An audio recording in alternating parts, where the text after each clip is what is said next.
kai na faɗa ma na anshi mota ta na canza sabon direba wallahi na anshi mota ta bai yi wa a kashe min mota da raina da lai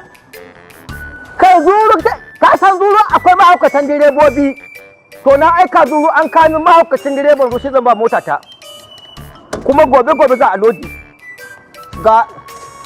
yanzu mutum da aka ina tare direban da zuru an ka ɗauko min shi yawwa awo na gode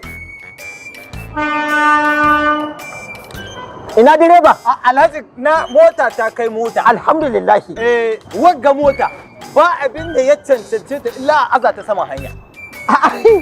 shi na sani ce a kanun mahaukacin ƙwararren direba ai Alhaji kakakka ta yanke saka shi a dalilin da yasa tuki yana mugun bani haɗin kai alhamdulillah ba abin da ya isa tare ni ga hanya ba abin da ka manna min lokaci yawwa saboda shi a dalilin suka ce min mahaukaci da kyau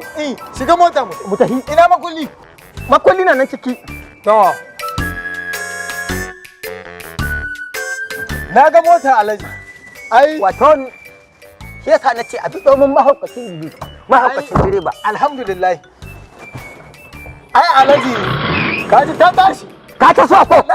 zan take ko kukanta baka ji saboda lafiya ai nan da ka ganan wahalar ka ta kare ta matsalar direba alhamdulillah shekaran jiya da ni dan wani lodi sabon mota ni cimma mutum 6 sun ka gitta min ni bi saman su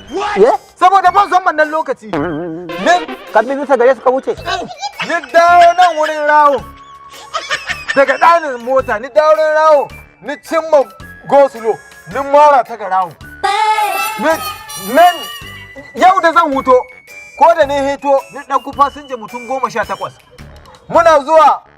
mun kai rumus da tirela mutum 17 sun ka mutu ni dai zai hita yanzu haka mota tana wurin ɗan gongon bari mu raba na kake na yi mantuwa na yi mantuwa wallahi magani na asma nin mance buɗe mota ai ina da wata doka buɗe mota ai ina da wata doka in na kulle mota ba ta budewa sai na isa inda zan na magani na asma nin mance sai Allah da Muhammadu sallallahu alaihi wasallam